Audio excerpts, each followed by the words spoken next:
Hey, what's going on, everybody? It's Spunkify here on behalf of MMOBomb.com, and welcome back to the Free Play Podcast, episode 108.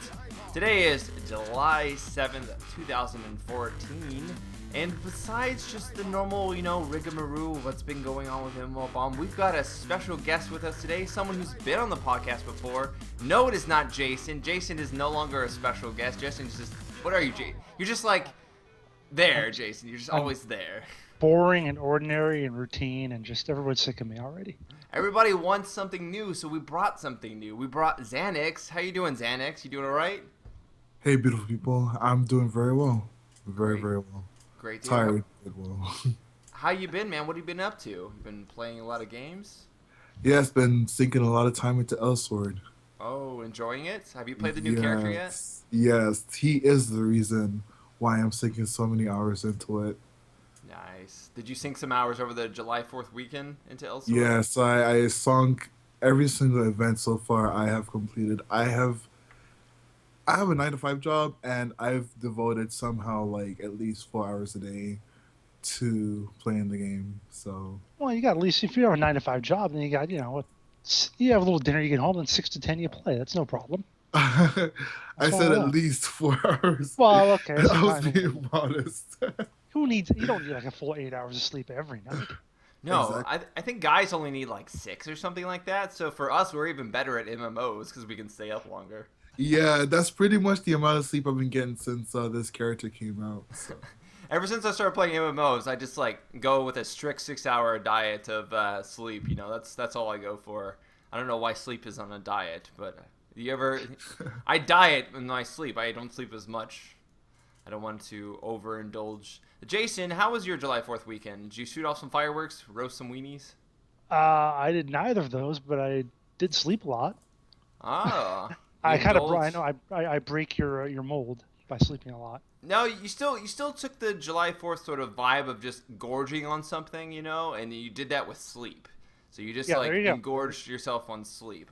I did neither of those things. I think I just ended up working July 4th. Such is the life of someone who runs a website. Okay, well, we've got a great episode, guys. I'm glad everybody's here to join us. We have a lot of big news to talk about, starting with some news regarding digital extremes and Perfect World Entertainment. We're also going to talk a little bit about what it means to be a true esport, or a true sport in general, for that matter. And then we're going to get into a little bit of a controversy regarding toxic behavior and how exactly that should be handled by developers. So we got a lot of good discussionary points to start us off with. So why don't we go ahead and dive right in. All right, so guys, there were some recent news. It was just sort of revealed only a few days ago, July 2nd. We have the news that Digital Extremes, the developers behind the pretty popular Warframe, which has been released on PS4 and PC, is going to be purchased, or is being in the process of being purchased by Perfect World Entertainment of, Neverwinter and the recent Swordsman Online fame. Now, this is interesting, to say the least, because Digital Extremes isn't a developer I would say is in need of being bought out. It's not necessarily one that's in turmoil, financially speaking, at least from the outside perspective. But Perfect World Entertainment is looking to acquire the majority shares of Digital Extremes and I guess sort of like take over that in that respect. There's not really too much information outside of the official sort of business press release that was released regarding their intentions to buy. We do know that Digital Extremes has about 40 days where they can't take on any other offers, so I would assume that's the amount of time that Perfect World has to like finalize the actual deal. But I'm curious to know what you guys' initial impressions are of the whole act of Perfect World trying to acquire Digital Extremes. Does this worry you in any respects? Digital Extremes is a fairly popular developer. Perfect World, it's mixed bag. Some people like them, some people don't. Judging by the comments on the article and all the other stuff we're seeing online, I'd say most people don't. Yeah. I think most people would hate anything that involves Perfect World. Let's be completely honest. It could be like Perfect World wants to, I don't know, migrate to the Rift, and all of a sudden Oculus Rift is just absolutely horrible.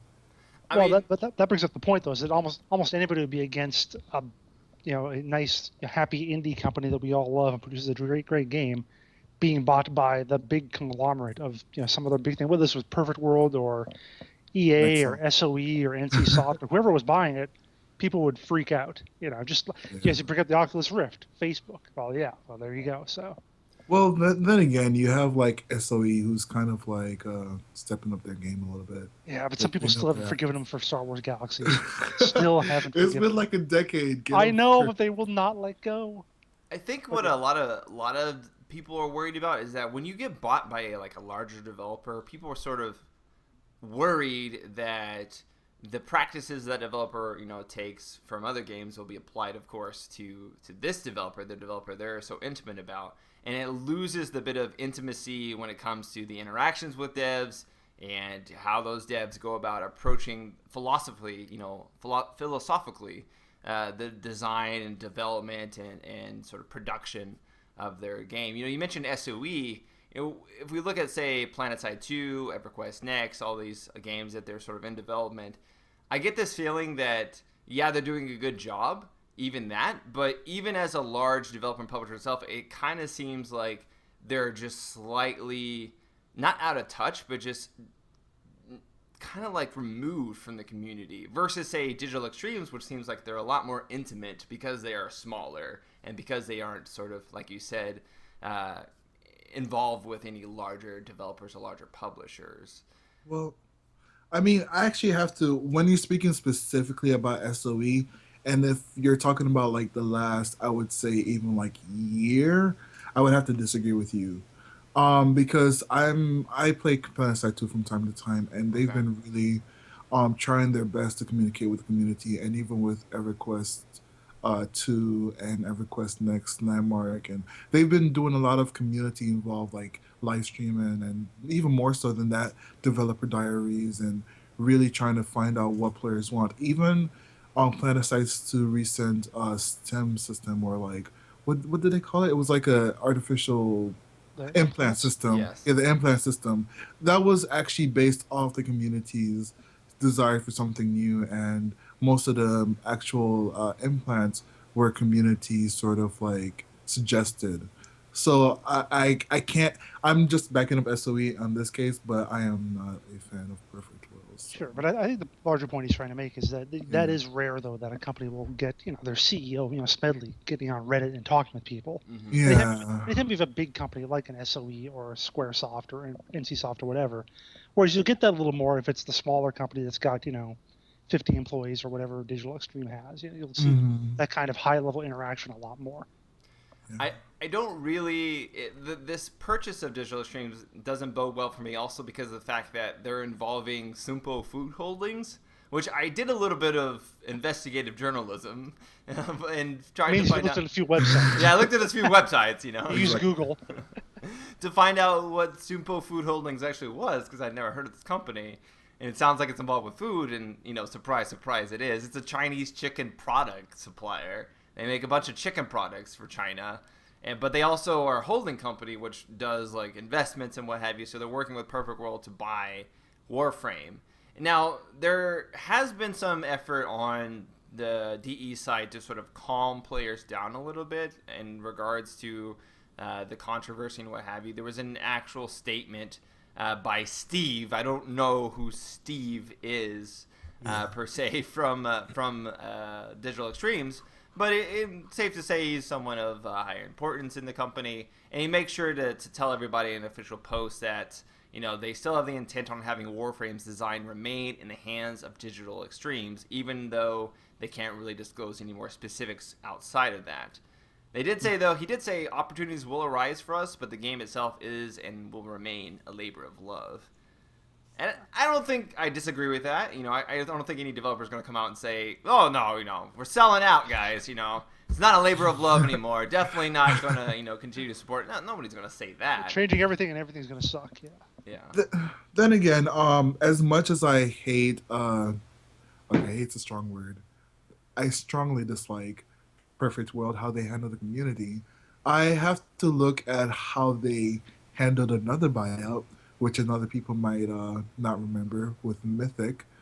And I have to look at that situation because it's one thing to be hypothetical, but when there's already a history set in place, look at Star Trek Online. Some might say it's a better game now than it was before Perfect World even bought Mythic. I mean Cryptic. Cryptic. Mythic was bought by EA. Mythic? Mythic was bought by EA, and then EA dissolved them. Yes. So that's a terrible example. Sorry. I meant Cryptic. I mean, and the thing I would look at too, in that same standpoint, is that you had the different Cryptic games like Star Trek Online and what was the other one they had going? Champions Online, stuff like that really didn't do that well out of the gate. So they had, obviously Cryptic was probably having a little bit of trouble there. So even if Perfect Works comes in, swoops in, and then changes everything, you have to think that they kind of had to keep those games going. Whereas Warframe is pretty successful, as you say. It does well with what it does. So they're probably smart enough to know they shouldn't go in and just change everything. They don't need to introduce all sorts of new things to have this make money. So they hopefully won't take that kind of approach. Yeah. I don't think Warframe, as far as Warframe speaking, is going to really change all that much. I personally don't see that happening. I think what this really bodes for Perfect World, I remember reading a few months ago saying that they really have an intention, or Perfect World has an intention of getting into the console market. And I think this is their step towards that goal. And I kind of scoffed it off a little bit when they said they want to start doing console and mobile gaming even more. But with this purchase, it's pretty much a clear shot as to getting into not only just PC gaming and mobile gaming, but also consoles. Yeah, you make a good point there. Like Digital Extremes has already sort of had a foot in the door with Sony, having the interaction, the relationship to post Warframe to the PS4. So exactly. It's already, that relationship's already formed. And by buying Digital Extremes, they would get a foot in the door, as you say. I kind of wonder whether or not, though, they're going to buy... See, like, you mentioned Cryptic was in sort of like a bad state. It was sold for $50 million by Atari after they placed the developer up and sell in 2011. There hasn't been any sort of indication that DE was available for sale or that it was even a potential, which makes me think that either when Perfect World, came to them, that they either offered like such an, unimaginable amount of money, or they had, or Digital Extremes, the other sort of potential would be that Digital Extremes is looking towards the future more, looking towards things like what they would want to do after Warframe, perhaps.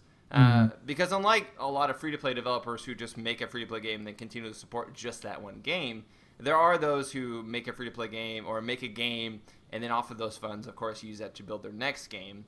And the question becomes, is Warframe a game that can supply and support Digital Extremes now, but also while the studio works on a new title?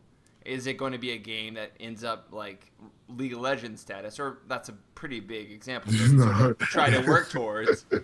But is it going to end up in some way big enough so that they can supply or support any other projects going forward? And I think that's one of the things that Steve made mention. He said that opportunities will arise for us, and he's mentioned that, there's the opportunities for them to perhaps do something even greater.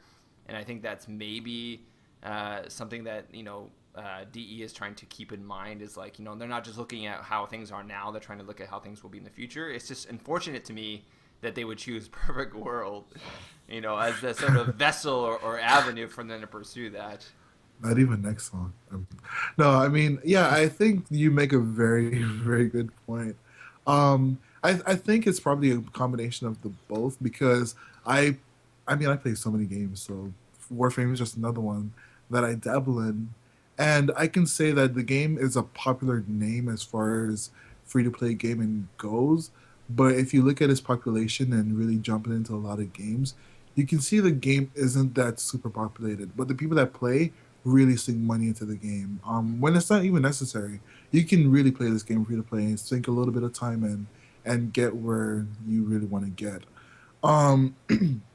So I think it's probably more so like an absorbent amount of money, and we all know that with their money grubbing tactics, Perfect World must be just swimming in a lake of gold. See, but you mentioned about their money grabbing tactics. A lot of people though that I've been reading it that played Warframe mention how it's very grindy, and they mention how there's. I mean, okay, there's a lot of grind in a lot of MMOs, and there's a lot of grind in free to play, but they're talking specifically about unlocking things specific to Warframe in comparison. And, well, I have to disagree because things in Warframe for real life currency is cheap. Like you can get a few mechs for like under $10, and these mechs are actual like playable sort of characters or exoskeletons or whatever you want to call them. Warframe. Sure.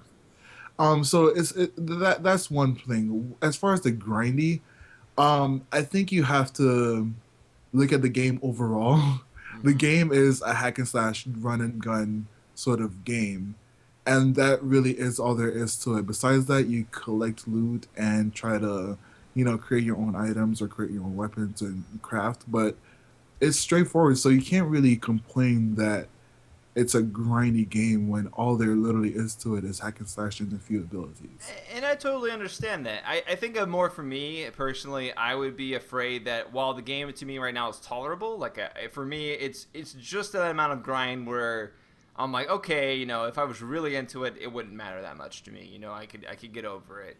But then you incorporate the mentality of Perfect World, it being introduced to it. Oh, gosh. And then maybe, you're pushing it past that boundary, you're pushing a little bit past. So I think people were just like, yeah, the game is currently this amount of grind, and that maybe that's not terrible, but it's not exactly like perfect. And then what would it be post Perfect World? Because a lot of people like look at Cryptic Studios and look at Neverwinter and look at how many lockboxes you get in Neverwinter and how like the focus so much is on lockbox and the cash shop so much. Whereas when I played Warframe, it wasn't really too much of a focus on the cash shop. You kind of had your frames that you would work towards and stuff like that, but predominantly that was just sort of like the side progression. If you wanted to progress just with one character, you could do so and never really have to touch too much of the grind and the crafting portion of it, unless you wanted to, of course, craft your weapons. I think, can you craft mods, or can you only pick up mods? I forget. I think you can only pick them up. Oh, okay. Oh yeah. But you get a ton of those anyway. I have a positive and sort of a cynical comment about two comments. One's positive, one's cynical.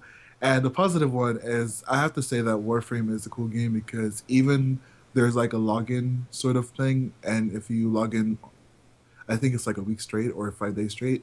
On the first day, you get a spin. The third day, you get a spin. On the fifth day, you get another spin. Mm-hmm. And so you can get like heavy discounts on like their currency, like up to 75% off, like your next purchase of their currency. And typically, you can either get like in-game currency or premium currency. So it's pretty cool. And the cynical is, I wonder, has Perfect World announced what their next big release will be? Well, they just came out with Swordsman Online, so that was like their quote-unquote big release. You mean the one from 2006? It's only that old?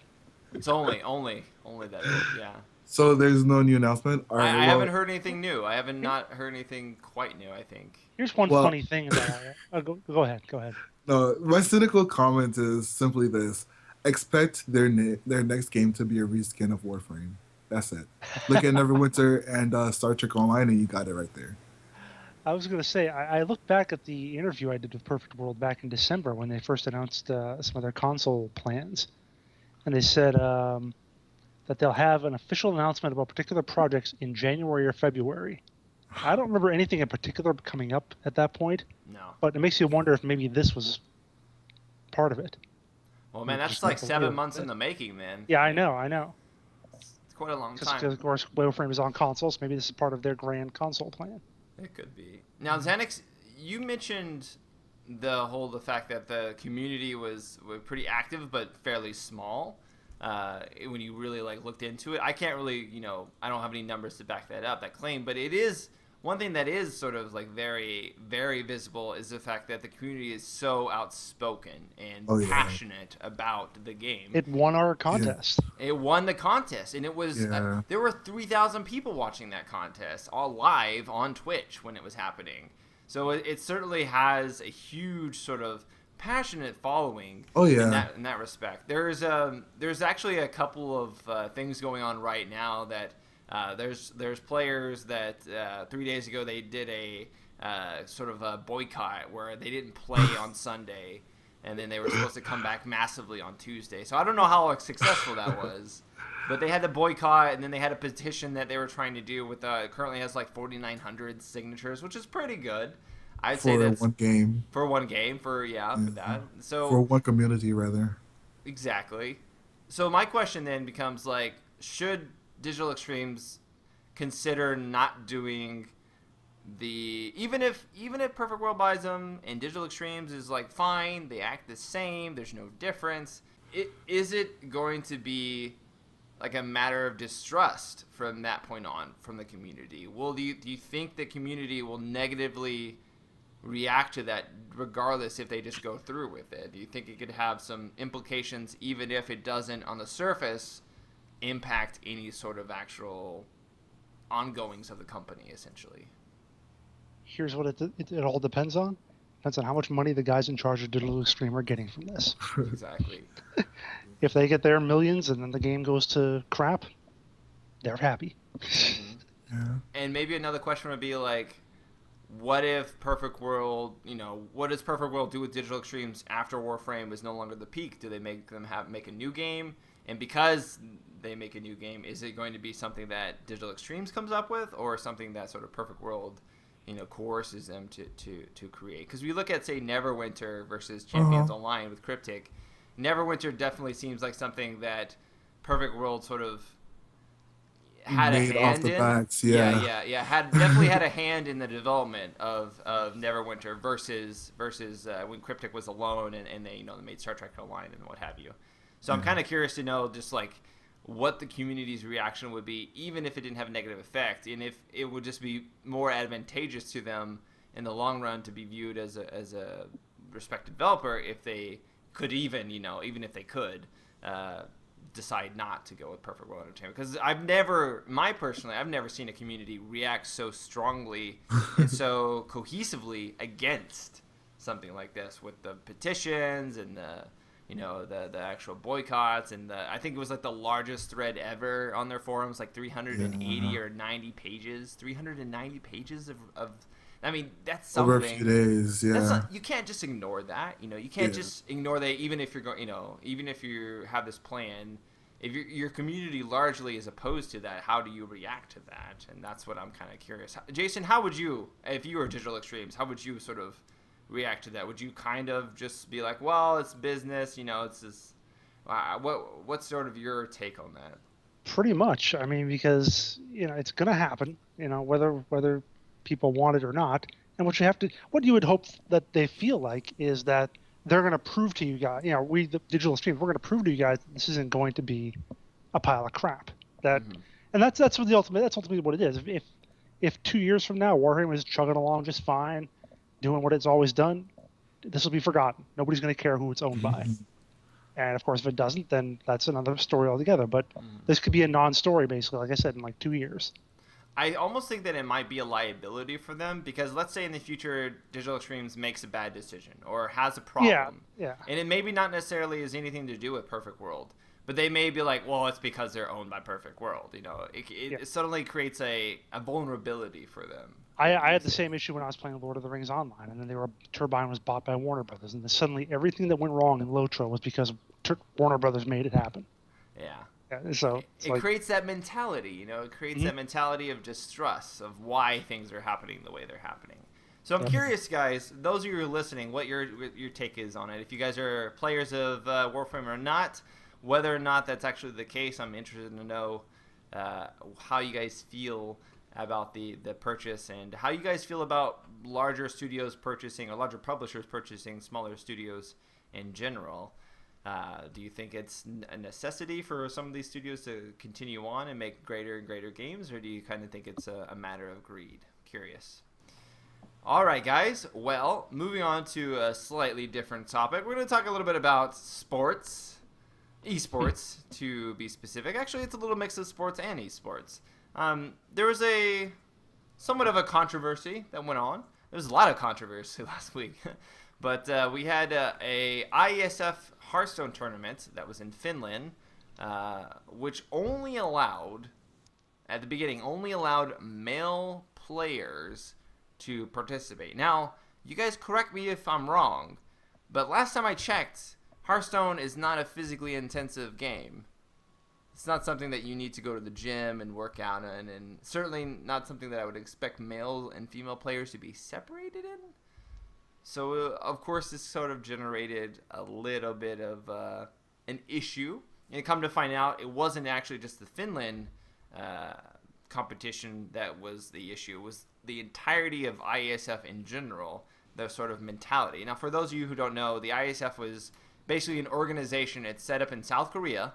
So, a little bit of mentality of the mindset behind it. But the vision, there's 4 main vision points. This federation wants to increase the number of member nations, internationalize esports standardization, esports international human resource training, and host world esports tournaments. That's their main goals. Now, IeSF in general stands for, I think, International Esports Federation. Yeah, there we go. The S and the E is like all part of one word. So that's their like a global goal is to unite esports players and groups and have it viewed as a legitimate quote unquote true sport. So they viewed the way that they had to do that was sort of mimic normal sports by separating male and female gamers and separating those into 2 brackets. So they did that with not only Hearthstone, but they did that with Dota 2, with StarCraft 2. I think also the women's had like Tekken Tag 2 specifically for them. So there was a couple games specific for women, and the rest were specific for men. Due to the controversy, they ended up removing that requirement. So now everybody can participate in the open or all areas of the events.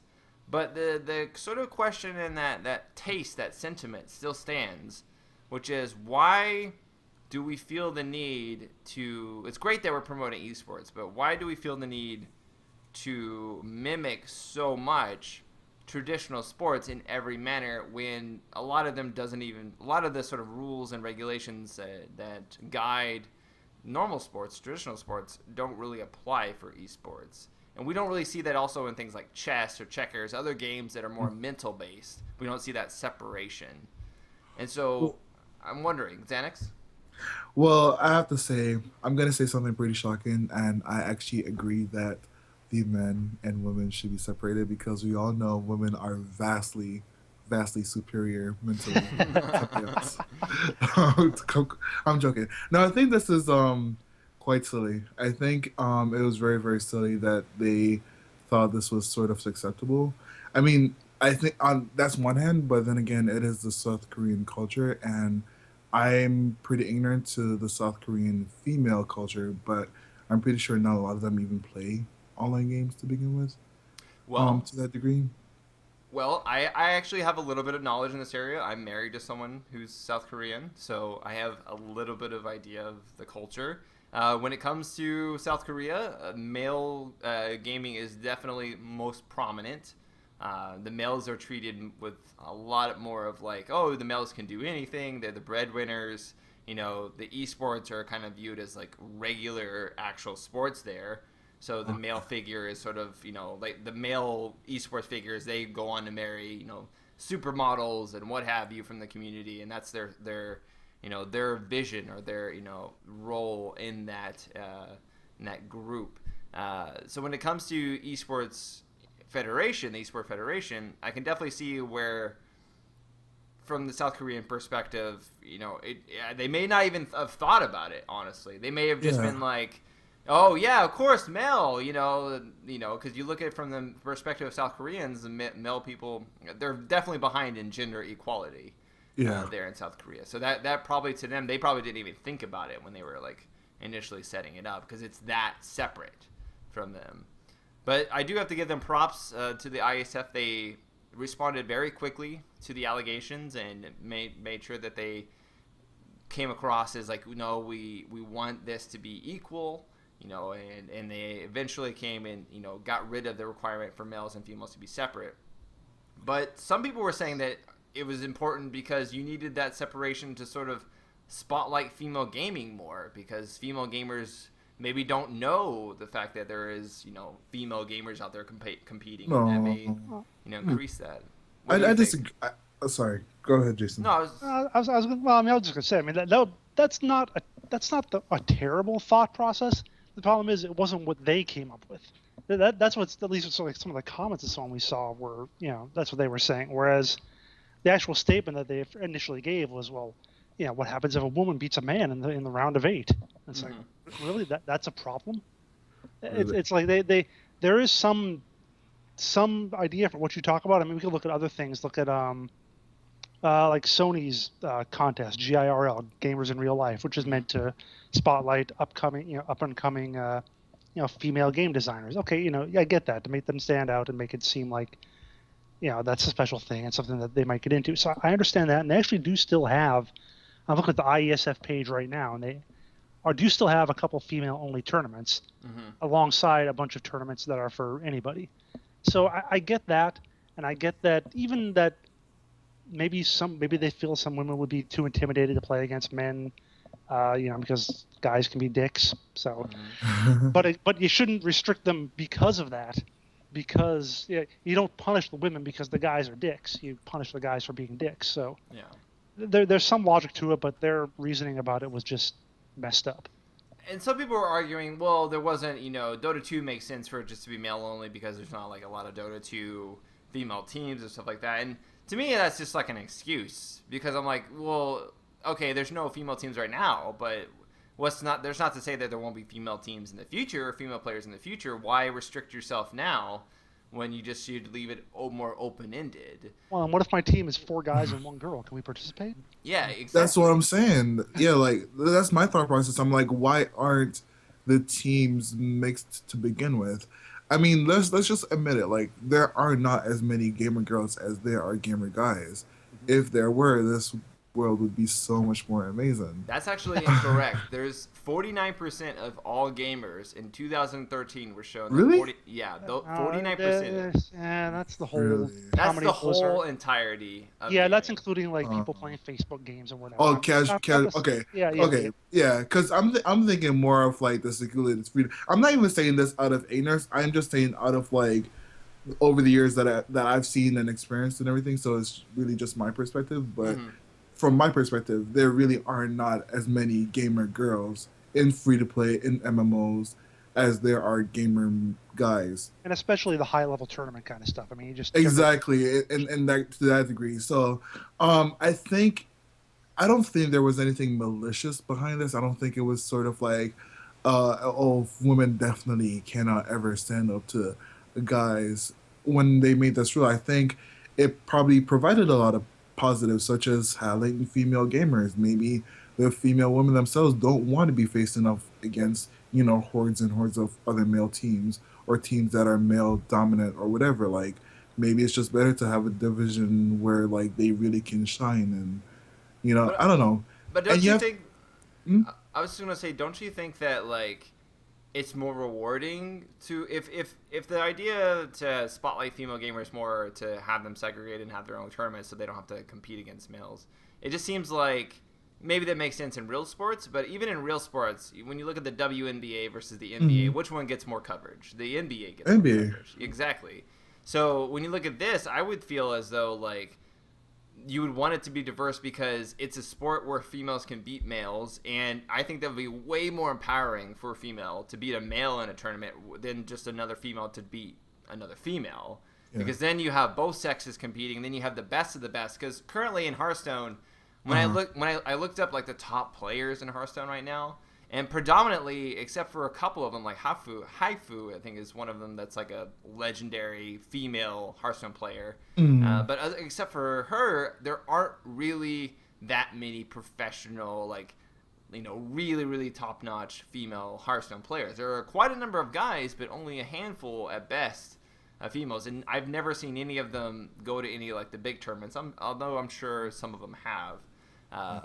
So yeah, for me, I just kind of I would think that it's way more empowering for women to play against men and be accepted into men's tournaments and being able to beat them in that way. And that in and of itself would be way more publicity or good for female gaming.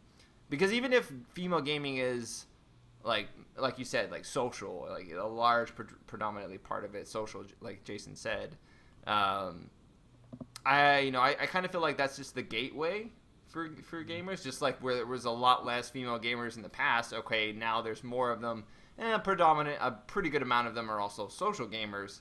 Mm-hmm. But what's the next step from that? They could move up to normal gaming and start doing more competitive and stuff like that. So I think anywhere where we can remove the boundaries and remove sort of those restrictions as much as possible before females actually reach the same level of competition when it comes to esports would be just good overall for humanity, just for equality in general, I would say.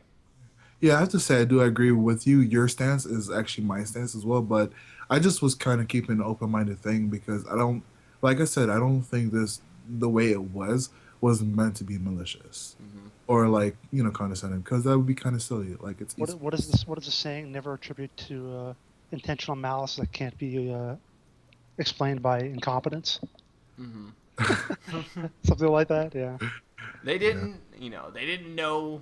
I mean, it partly is just the cultural thing, and I think that's one thing that you're just going to run into when you start having when you start trying to take esports and making it international. There's going to be different social stigmas across the board.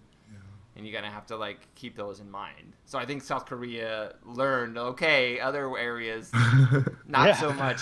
Yeah. Not so cool with separation, not really cool with that. But I'm kind of jumping the gun, but I'm wondering what's going to happen to those who are handicapped. Or, because then you start talking about, are they going to get their own division or... Oh, the Special Olympics kind of thing? Yeah, Special Olympics sort of thing. Because I don't think it's fair to, kind of seclude them from the spotlight. It depends on what your impairment is. I mean, obviously, you take Special Olympics. Yeah, those people in there, they can't compete with, Usain Bolt, obviously. Mm-hmm. Whereas if I'm in a wheelchair, I can play Hearthstone just as well as anybody, Yeah. I think it depends on the game for sure. Some games require more reaction time. I definitely think things like first-person shooters are going to be a lot harder for people who are handicapped to get into. That being said, there is a pretty famous Twitch streamer who plays. He's got some kind of handicap where he can only play with his. He basically holds the controller with his hands and then uses his face to move it and do the buttons and stuff. Yeah, it's really inspiring because he does okay, considering it all. So okay. I would definitely like to see this esports in general be accepted as a more legitimate sport, and then from there branch out and really touch all the areas of the communities that may be interested in esports. That being said, I really have an idea, the whole making esport into a true sport. What is a true sport? What does that actually mean? I think whenever you can start locking down the Staples Arena, you're a true sport. Yeah. That's my opinion. Once that happened, you became a true sport in my eyes. And I don't even like the game. I know people are going to say, what, you don't like League of Legends? But I don't like the game, but I think they deserve major props for that. Yeah. I was there. It was completely sold out. It was crazy. Yeah. It was quite insane. So I don't even think it has to get, there's some sports what is it? The Winter Olympics where you do the rock stones that you throw. I forget what that Curling.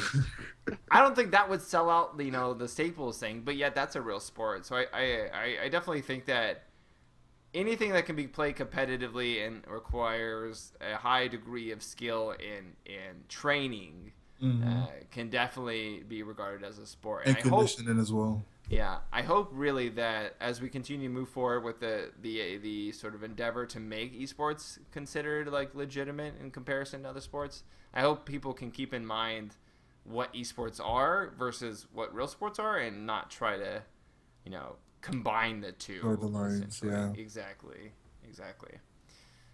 All right. Well, moving on here, we got a little bit of discussion regarding toxic behavior. Jason, you in particular wrote a little bit about Robot Entertainment in a recent interview they did with Polygon, where they basically said toxic players were okay in their game. I mean, no, I know now they say that that's not what they said, but this is what they said. Yeah. I'm kind of wondering to talk a little bit about that more. Jason, can you first elaborate a little bit on like the situation of what they said, and then sort of like the backlash of that and what they came back with? Sure. They had an interview with one of their game designers where he said, like I said, the players who are toxic are just passionate, and we want those kind of players in our game because they're passionate and alpha gamers, people who are going to really expound the game and make it popular with everybody. And then he just kind of went on about how it's not so bad when they do stuff.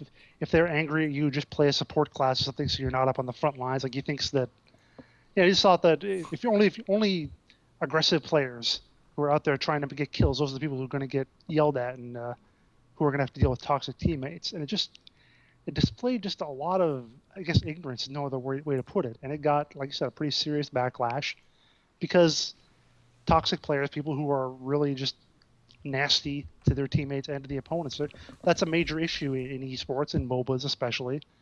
And eventually they came back and had a cute little thing on their website and said, no, we'll definitely punish these kind of players. They're not welcome in our community. So, I don't know. It's still too early to see. I mean, obviously, this is all about Orcs Must Die Unchained, of course. Mm-hmm. Yeah. And the game is still in alpha, so there's nothing resembling a super competitive esports kind of attitude towards it yet. But you still just have to wonder how aware. I mean, and now they're certainly aware. If they weren't before, they're definitely aware now what kind of an issue this is, and you have to hope that they are going to have a very solid and very rigid policy regarding reporting these kind of players and whatever actions that need to be taken against them. And see, that's what worries me a little bit, Jason, is the fact that in Robot Entertainment, predominantly, when you look at Orcs Must Die, it's a single-player game. The original two were single-player. There was some cooperative, but you don't really rage in a cooperative game when it's two people. Chances are that other person, you're not going to rage at them so much. But when you start to involve 10 players, then the acts of rage start to crop up. Yeah. So my sentiment is, what exactly constitutes toxic behavior, though?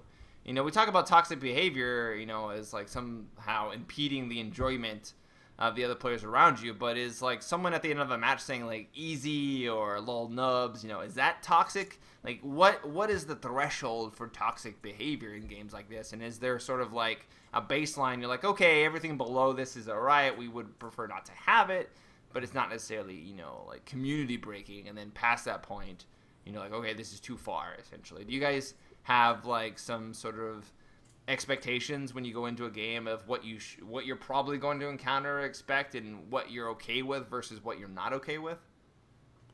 I think for me, I think it's very clear cut. Like when you're just a complete dick, that's just being toxic. I don't think saying lol noobs and a little bit of trash talking is toxic, because that happens in all sorts of areas, like whether all sorts of competition areas, whether it be sports, esports, online gaming, whatever. Trash talking happens, and to be honest, it's a little bit healthy to have that competitive nature. But when you're completely toxic and you're just like raging as if you just got dumped by your girlfriend and you're like 12 years old and it's like your first breakup, and you're just raging at complete strangers because you're doing, especially when you're the one messing up and you're raging at them, I think that's just toxic, and you're just a dick. Listen to Xanex, the love machine here. He had a girlfriend when he was 12 years old. Man, oh man. Wow. I mean, listen to that voice of his, though. How could anybody? Yeah. How could any 12-year-old girl resist? Well, I hope when he was 12. I hope now the 12-year-old girls resist, but Yes. Yes. But see, the thing is, it's like the point of it is, though, everyone's got their own threshold. Like you said, saying yelling at someone once because they made a dumb move. All right, maybe that's not going to get considered toxic. Twice, is it 3 times? Is it 4 times? At what point is someone just abusive? Mm-hmm. And of course, like you said, at what level, what kind of things are being said? If they're just criticizing your gameplay is one thing, whereas if they're using racial or sexual connotations or whatever, that's like an immediate kind of screw you over kind of thing. Yeah. I imagine Riot, for instance. I mean, really, they've been through this left and right and up and down, and have implemented 85 probably different policies to deal with all this stuff. I haven't looked into everything, So for me to just come in here and say, well, it has to be this number of infractions and this level of abuse, I'm not going to try and define what that would be. They obviously have much more info on that, and you would hope that guys at Robot would look to that and try to figure it out and try to base their policy at least in some part on that.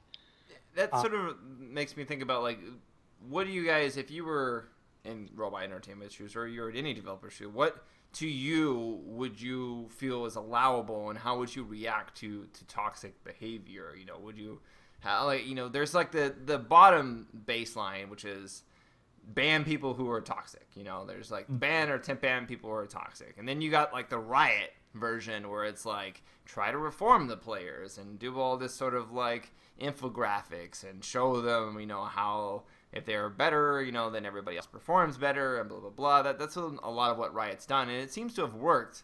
But the question, of course, comes in, like, does Robot Entertainment have the manpower, the resources to implement something like that? So if you're just looking at this from the perspective of you're just a developer and you're just looking at it with your current normal resources able to put at the problem, how do you deal with toxic behavior? I would tend to think they would try to find some sort of automated system, some sort of auto reporting, where like you can upvote or downvote a player, which again I think something like that has been in League of Legends. I actually know they have the honor system because I played in a match just last weekend and got +2 honor points for it. Yeah, someone said that you were like commended you, said you were a good teammate or something like that. Yeah, obviously. I don't know how that happened, but anyway. I think, yeah. But yeah, I mean, that's what you'd probably go for, some sort of automated thing, or at the very least, be able to click, right click on a person and be able to send a message to them saying this person was, talking about my penis or whatever, and throw up the match. And of course, they probably record chat logs and whatever too. So hopefully you can look at that. It's a little like what happens in MMOs have that too. You can report a player. In theory, they can look at chat logs and so on. So you'd have to at least have some sort of basic reporting system in place. And not only that, though, I think that there's also, and something that maybe gets overlooked, Xanex, you can let me know, but I think encouraging good behavior is almost just as important as encouraging people to report bad behavior. I was just... Go ahead. No, go. No, I was just saying that encouraging the just good lead behavior. You in. Go for it. Yeah, go for it. Yeah. Okay, so yeah, I was actually just about to comment on that. I was just saying, I think encouraging good behavior is always going to be more effective because you temp ban the player, they can create a new account, etc., etc. But if the negative player sees that positive players are actually gaining from being positive, and if they're as competitive and if they're really as dickish as they think as they want to be, whatever, and they're not getting like some sort of like they're not losing out, then they're gonna continue to be dickish. But if they're losing out by like not getting 100 points and not being able to say like buy certain like maybe cosmetic items or get access to certain content just for being a good player, then I think that will start to reform them. Yeah, I've kind of noticed that. I think if all MOBAs sort of had like a cosmetic system that only honorable players had access to, and obviously there's certain formulas to say who's honorable, who's not. But if more MOBAs could encourage that, then people would be more nice in MOBAs. Yeah, I definitely think you're on the right track of just providing some sort of obvious benefit to being a good player, versus just someone who can trash talk everybody, and overall their experience isn't any different from someone who is on the receiving end of trash talking, essentially. Yeah. So yeah, having that sort of encouragement to do what is right definitely seems to add to the experience and make everybody want to work towards being, maybe hold their tongue. Everybody has their toxic moments where they're mad or angry. It's about holding your tongue, or about, really deciding how you as a person are going to react to that bad moment. And I think people who maybe have a tendency to react negatively would react more favorably if they knew in the back of their mind, well, if I do this, then I'm going to lose out on this. It's that incentivizing, essentially. Do you guys feel, I'm curious, Jason, Xanex, do you guys ever find yourselves in an almost toxic moment where you are the toxic player, or you feel like you are on the verge of being a toxic player? Oh, yeah. Like saying something in chat, even if it's like super snarky, to a degree. Do you guys ever find yourself doing that? Xanex, you're like, yeah, of course. No, I'm not yet, of course. I'm a nice person, but I'm very, very competitive, and I am not a good sportsman. I am sorry to say. I'm not to the level where I'm like cursing you out or anything, but I'll take Sortor for example. Sortor is a perfect example because they have sort of like a, after each PvP match, you can kind of vote for who you think did the best, and it doesn't. At the end of the day, it really doesn't give you too much. You kind of like get a MVP votes collection. You can see that in your stats or anything, but I find myself being a dick on there sometimes, and then at the end of the match, I'll try to encourage people just to get the MVP votes. I'm not a unless like I'm in your guild or anything. Pugging with me is not very cool because I'm always gonna do this like you stay on the pylon, you get in the damn middle, do this. I'm the strategist who thinks he knows everything. Oh man! And so when it doesn't go your way, you're like, no. Yes, no, I don't curse you out. I really do not cross certain lines. I don't, do racial slurs or curse or anything like that. But I am very demanding, and I think I know it all. And honestly, sometimes, a lot of the times, I'm actually right. But whatever. I was about to explain the one time in League of Legends where I thought I came kind of close to someone getting too much in my face, and now I figure it was probably just Xanex. Well, if it's League of Legends, that would never happen. Oh, okay. I should never communicate like text or voice in competitive games because if I would be, I've played with you, man. I know how it is. Oh yeah. So you're like me then. I'm super competitive. Just ask my wife. We only level a little bit at a time in our MMOs because I'm like, come on, let's keep going. Come on, you can do that. What, you died to that? Come on. Like it's a bunch of come-ons all the time. All right. Well, why don't we go ahead then and move on to the bombs and A-bombs for the week. Starting with myself, Spunkify here. I'm gonna give a bomb or whoa. What am I saying? An A-bomb rather to Hearthstone, specifically because Blizzard just. Come on, Blizzard. Why you gotta hype stuff to like the nth degree? Just release the next Aramis expansion for Hearthstone. So it's been like how long now since the game's come out and no new cards have really been added? And the metagame's getting a little stale, man. You don't gotta tell us a million times that there's new cards coming in different formats. Just tell us when it's coming. Don't just give us tiny slivers. They took hype to. If you want to know PR gone wrong, that's PR gone wrong. Where you basically take an individual press release, like everything they've released could have been in an individual press release, but they decided to chop it up into 2-line slivers and deliver that over the course of I don't know however many months at this point. So yeah, the open beta started in January, and now we're 6 months later and still haven't had any new cards. Yeah, haven't had any new cards, and just. I think they literally released like an individual card preview every like week or something like that for a while. So it was getting pretty ridiculous for a while. But yeah, whenever it does come out, I'm sure it'll be awesome because I was a big fan of Nextdoor in WoW, being a WoW player. But God, just release it already. God damn it, Jason. My A-bomb is just to early access.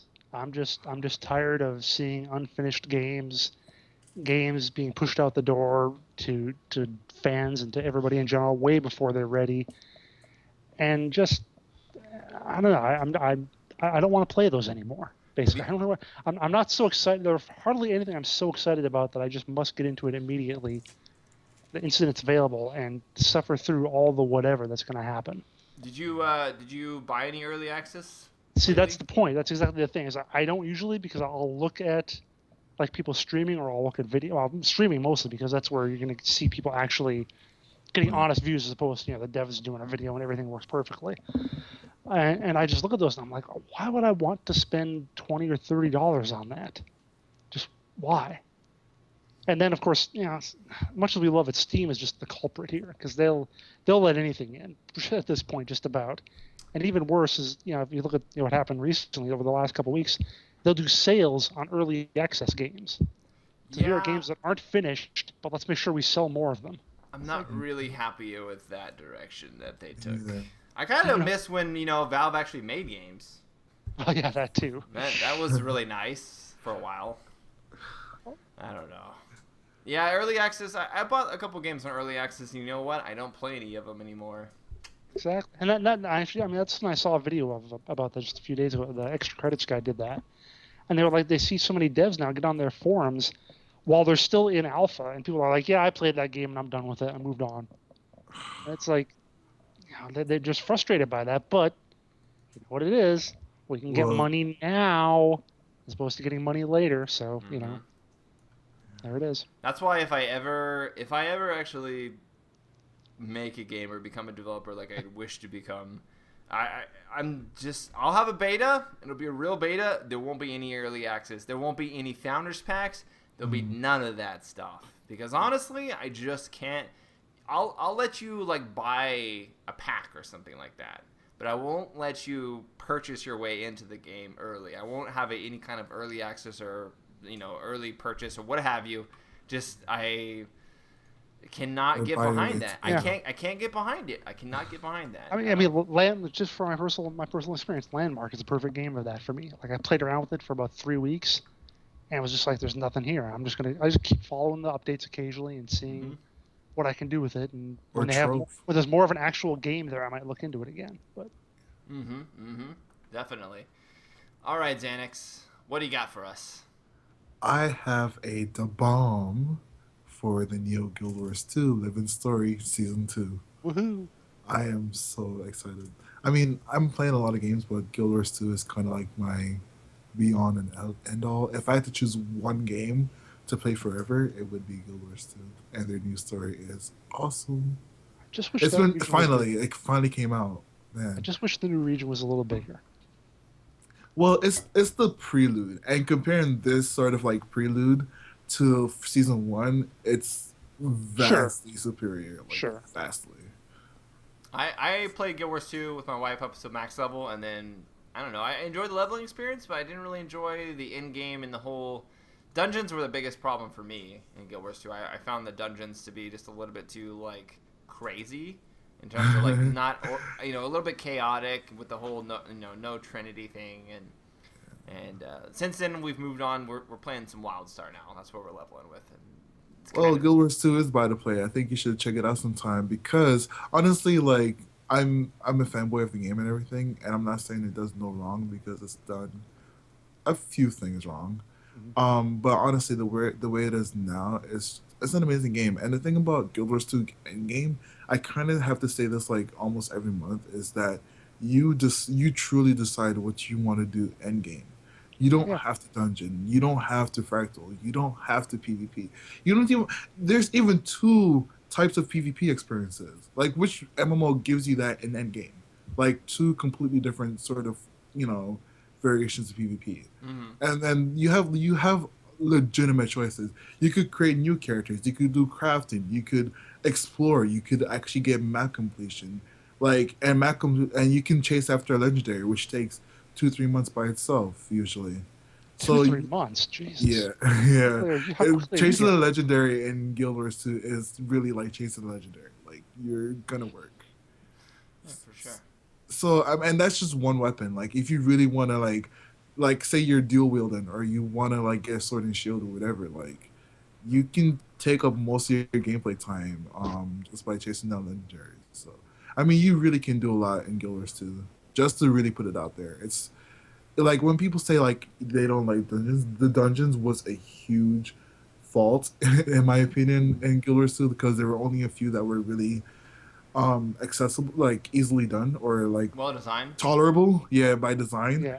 Like I remember, I can't even remember the names, but they were like, I think it was like Twilight Arbor was just a nightmare, no matter what path you chose or even story mode.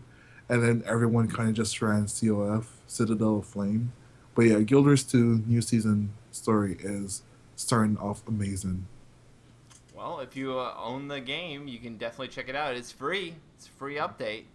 Exactly. That's the thing too. And now they're coming out with bigger updates. It's not. I don't think it's 2 weeks anymore. I think it's like every 4 weeks now. I think it is going to be every 2 weeks still. Oh, in season 2? Oh, I believe so. Yeah. Okay, because they've kind of like. They kind of rehashed like some old content for the past like 2 months, and I'm so sad. I was like, I want a new season, and now it's here, and it's awesome. So yeah. There you go. Oh, and Elsword Online ad. Yeah. I have to throw that in there. This dude is so good. I love him. You talk a little bit too much about Guild Wars, and your Elsword character is going to be bummed out there. Yeah. All right. Well, we've got some member comments as well, some member highlights. We have Penillion here. We said that he gave a D-bomb to X-Legend Games for our Kingdom, having a great time, and an A-bomb to Area Games for its poor support of the game. Last 2 content updates did not even get a mention in the gaming press.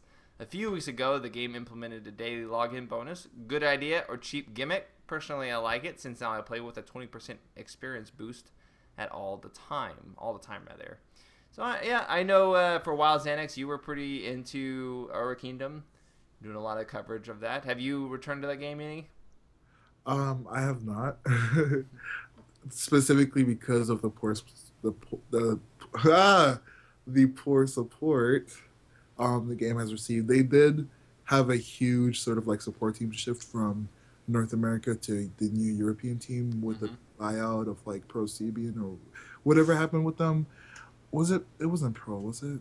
I think it was another game. Anyway, they had like a whole support team change, and that caused a lot of fiasco in the midst of their button fiasco, and it was just really bad timing. And the game's economy has dropped so far on the pre-existing servers that it's just not redeemable anymore. So, for that perspective, so yeah, the economy is just horrible. And I'm actually quite wealthy for the economy, but it's just impossible to play that game without grinding your eyes out or spending a lot of cash because the economy has been so littered with like gold selling. Oh man, yeah, it's really bad. Jason, will you mind taking the second here member highlight? Sure. Nintendo says A-bomb to Star Citizen for launching the Arena Commander. I wish he'd given more details on that, but apparently it's bad. I don't know. I think he actually switched it. I think it's supposed to be D-bomb to Star Citizen, because then he gives a D-bomb to like, what does he give D-bomb to? Oh yeah, okay. He does have it mixed up. Okay, so I'll repeat it. D-bomb to Star Citizen for launching the Arena Commander. Okay, so that's apparently really cool because everybody loves Star Citizen. Who doesn't? Yeah. And then I guess it would be A-bomb for the fact that a week ago my graphics card exploded. Yeah, I don't really think that's a D-bomb there. Yeah. Well, it's a bomb. Yeah, it's definitely a bomb. Yeah. But more specific, the RAM did burn down to ashes. Ooh. And in fact, this piece of plastic and whatever cost 650 euros. Wow. Ooh. It's never like a $700+ I hope it was still under warranty. Wonder what graphics card it was for 650 euros. That's like getting up to like Titan range. It's like a Titan, yeah, Titan, yeah. Yeah. It had a Titanic failure. Haha. It sank. Interestingly, about the Star Citizen, I was looking up I was pretty interested in the game. I was looking up some information regarding Star Citizen versus, what was it? Elite Dangerous, which is the other sci-fi flying game. And some people were saying that Elite Dangerous is actually edging to be a little better currently than Star Citizen in its current state. I think people were saying that Star Citizen was like too wonky to control right now. And that kind of gets back to, Jason, what we were talking about, the whole like pre-order, early access kind of thing, where people are getting impressions of Star Citizen right now where it's clearly about a year away from full release. Oh, at least. At least, yeah. Star Citizen has such a hype behind it because of all the money that's been kickstarted into it. People feel like they're already invested in it and it needs to deliver NOW, Yeah. I think that's a problem with when you invest $200 in a game, suddenly you need that game to come out soon. Yes. It's not like something that you're just like, oh, I pre-ordered it, when it comes around, then I'll pay the rest of the money. You've already invested that money into it, and at this point, it's a countdown clock, waiting to when you can actually get that investment back and use it. So, yeah, Nintendo, and if that was not the case, if you actually gave an A-bomb to Star Citizen and a D-bomb to your graphics card exploding, apologies. That didn't seem like that was actually what you were trying to go for, but who knows? Woohoo, my graphics card exploded, yeah. And hey, if it was like a fireworks show for you, there you go. You could have had your own, no, judging by your spelling of English, you're probably not, he's not in euros, you're not American, so you wouldn't be celebrating the 4th of July. All right. Well, question of the week. Last week it was, what was your favorite game reveals from this year's E3? We had a special, it wasn't last week, but last episode rather. We talked about E3 and what was at E3.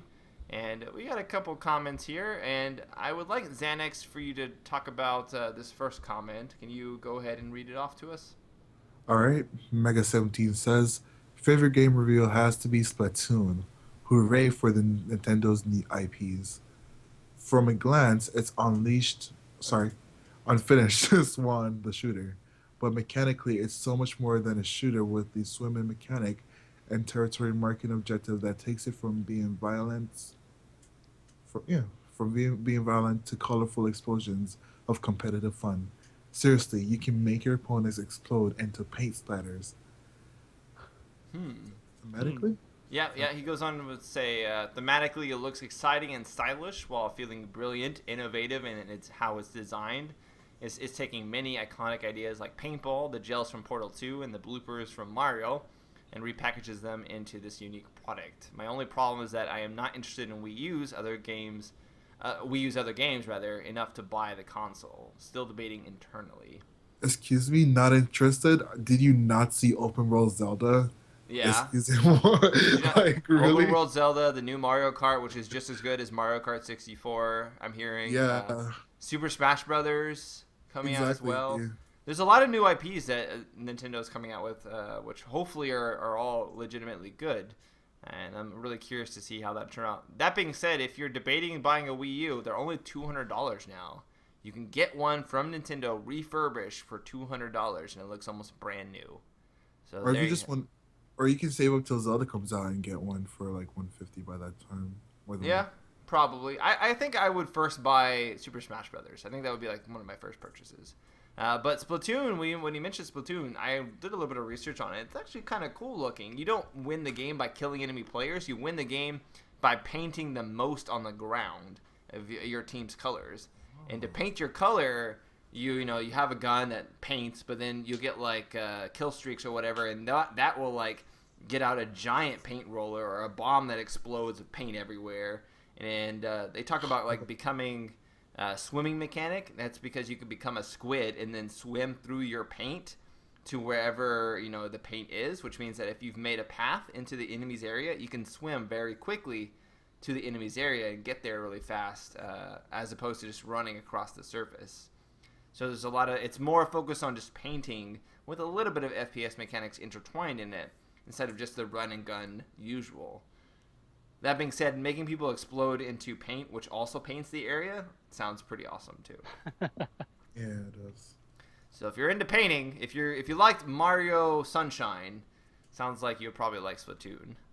Or that Mickey painting game. Oh yeah, the Mickey one too. I think it was Epic Mickey. Epic Mickey, that's Epic Mickey, right. yeah. Which had terrible frame rate on the Wii U, I remember.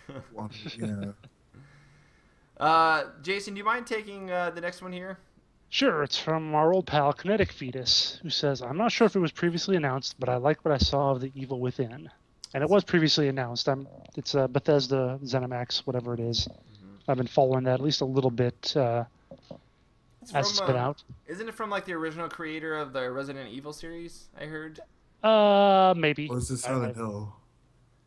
It's either, I think it was Resident Evil. It was, whoever created it was one of the sort of founders of the whole genre of like survival horror, when it comes to like Resident Evil and having like minimum bullets and stuff like that. So Evil Within is like the latest next generation version of that style of gameplay.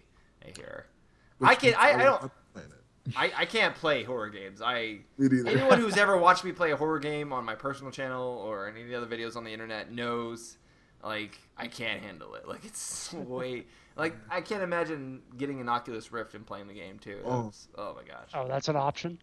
Yeah, I'm sure it will be for some games, and I won't be playing them for that reason.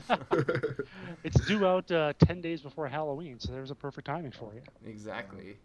Now, I hate to do this to you, Xanex, but can you do this guy? Can you pronounce his name and tell us what he really liked from E3? Xanex Aranoxia. Whoa. Golf clap. That was really well done. Okay. I am not sure if it had any footage last E3, but I'm very hyped about Shadow of Mordor. Me too. It seems to be like Assassin's Creed with magic, orcs, troll, and other Lord of the Rings stuff, which in my opinion seems amazing. Hopefully the game won't disappoint. As far as free-to-play MMOs go, I really hope there will be a port to the PC of Destiny, because it seems great so far.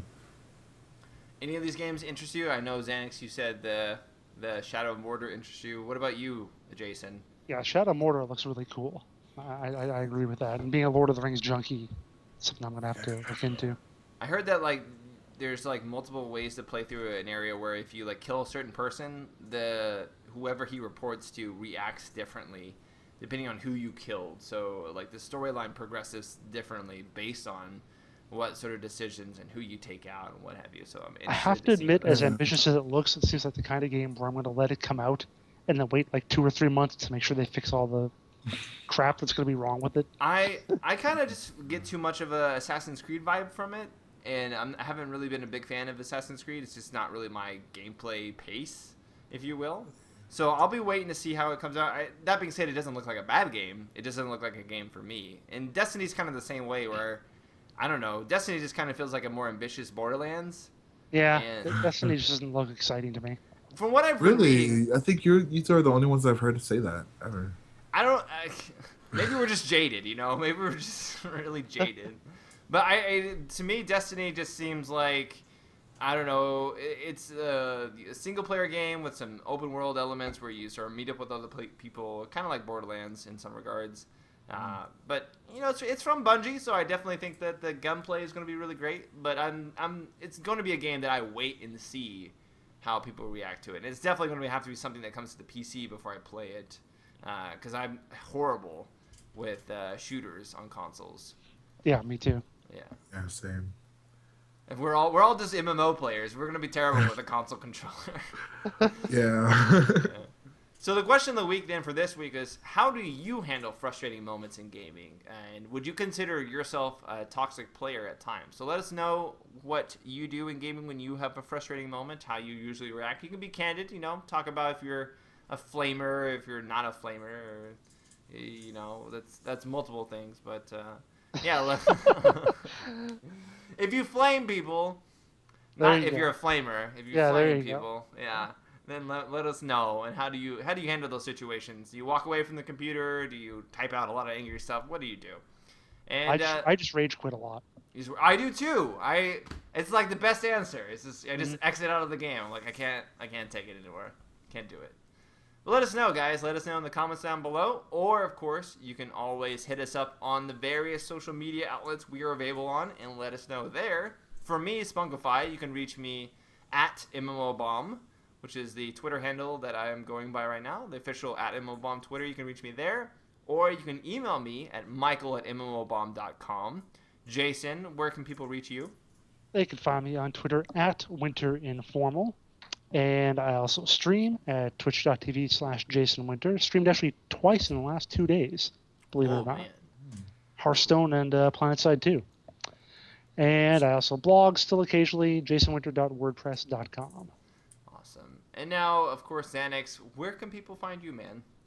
You can find me on YouTube, youtube.com/XanexTV, XAENEX because a lot of people have problems spelling my name.